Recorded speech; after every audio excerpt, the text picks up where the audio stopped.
আসসালামু আলাইকুম এভরিওয়ান, আশা করি সকলেই ভালো আছেন। আজ আমি আপনাদের মাঝে দেশি মুরগির রেসিপি নিয়ে চলে এলাম। ফ্রিজ থেকে মুরগি বের করে পানিতে ভিজিয়ে রাখবো বরফ ছাড়ার জন্য। কিউব করা একটি টমেটো, 2টি কাঁচামরিচ পরিমাণ মতো পানি দিয়ে পেস্ট করে নেব। এখানে 5টি পেঁয়াজ কেটে নিয়েছি। 7 থেকে 8টা গোলমরিচ, 3টি এলাচ, 6 থেকে 7টি লবঙ্গ, একটি বড় দারচিনি, একটি তেজপাতা, 2টি রসুনের কোয়া, সামান্য আদা, 2 চামচ জিরা।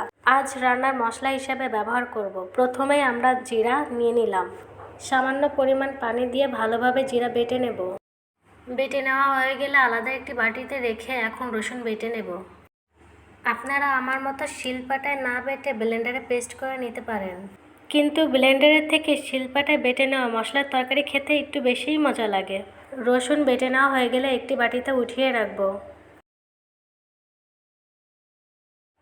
এখন সেই মশলাগুলি দিয়ে দিব, অর্থাৎ গোলমরিচ, এলাচ, লবঙ্গ, দারচিনি, এগুলো দিয়ে একসাথে বেটে নেব। বাই দা ওয়ে, এই মুরগিটা আমার শাশুড়ি দিয়েছিলেন, তার নিজের হাতে গৃহপালিত মুরগি, সুতরাং খেতে তো মজা হবে, আর রান্না করা প্রসেসিংটা যদি ভালো হয় তখন খেতে আরও ভালো লাগবে। কেটে রাখা আদা এই মশলার সাথে বেটে নেব। অফলাইনে আমি আরেকটু আদা বেটে নিয়েছিলাম। যেহেতু আমি একটি মুরগি পুরো রান্না করব, সেহেতু আদার পরিমাণটা একটু বেশিই রাখতে হবে। গ্যাসের চুলায় মুরগি পুড়িয়ে নেব। মুরগির স্কিনের লোম থাকলে সেগুলি পুড়ে যাবে। প্যান গরম হয়ে গেলে পরিমাণ মতো তেল দিয়ে দেব, একটি তেজপাতা দিয়ে দেব, ছোট 2 টুকরা দারচিনি, একটি এলাচ দিয়ে দেব এবং কেটে রাখা 5টি পেঁয়াজ কুচি অর্ধেক দিয়ে দেব। বাকি অর্ধেক পরে ব্যবহার করব। ভালোভাবে পেঁয়াজ মশলার সাথে ভেজে নেব। ভেজে নেওয়া হয়ে গেলে বেটে রাখা সেই মশলাগুলি দিয়ে দেব। কিছুটা বেটে রাখা মশলা আলাদা করে রেখে দেব, পরে ব্যবহার করব।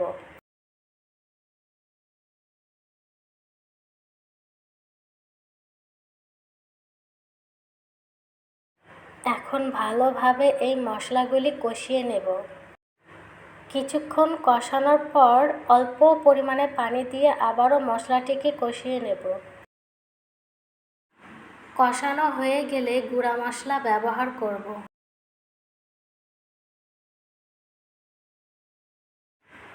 অর্থাৎ পরিমাণ মতো হলুদ দিয়ে দেব,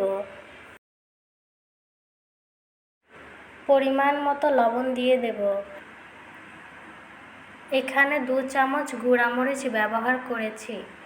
এখন ভালোভাবে এই মশলাটিকে কষিয়ে নেব। যত ভালোভাবে মশলা কষিয়ে নেব তরকারি খেতে তত ভালো লাগবে। তরকারি খেতে তখনই মজা লাগে যখন মশলাটা ঠিকভাবে কষানো হয়। এখন পেস্ট করে রাখা সেই টমেটো, কাঁচামরিচ দিয়ে দিলাম। এটাকেও ভালোভাবে কষিয়ে নেব কিছুক্ষণ। অফ ক্যামেরাতে মুরগি ভালোভাবে কেটে নিয়ে পরিষ্কার পানিতে ধুয়ে নিয়েছি। এখন মশলার ভিতরে মুরগি দিয়ে দিব। ভালোভাবে মশলার সাথে মুরগি মেখে নেব কষানোর জন্য।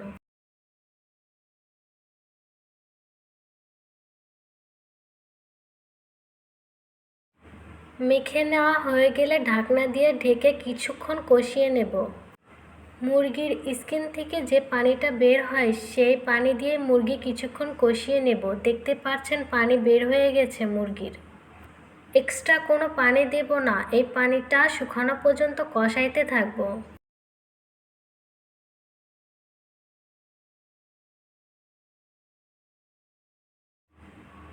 এখন পরিমাণ মতো পানি দিয়ে আবারও মুরগি ভালোভাবে কষিয়ে নিব, যেন নিচে লেগে না যায়।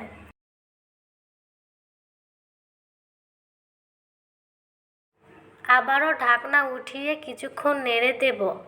লক্ষ্য রাখতে হবে নিচে লেগে না যায়। যদি লেগে যায় তাহলে তরকারিতে পুড়ে যাওয়া ফ্লেভার আসবে, তখন খেতেও ততটা ভালো লাগবে না।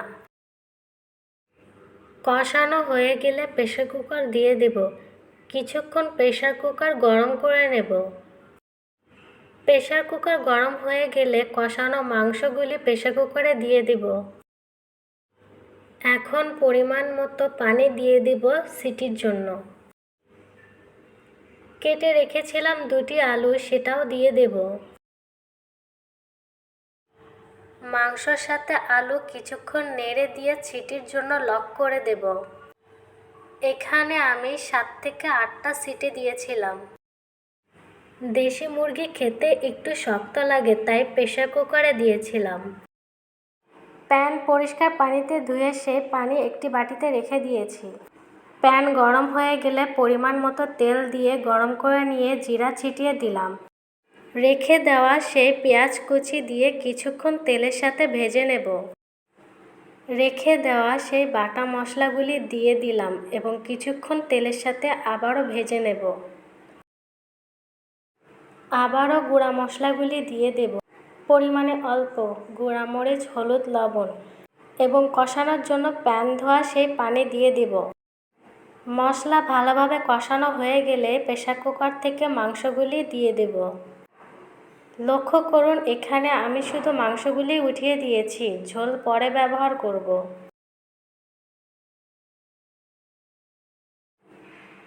কিছুক্ষণ এই মশলার সাথে মাংস আবারও কষিয়ে নেব। কষানো হয়ে গেলে প্রেসার কুকার থেকে মাংসের সেই ঝোলগুলি একবারে দিয়ে দেব।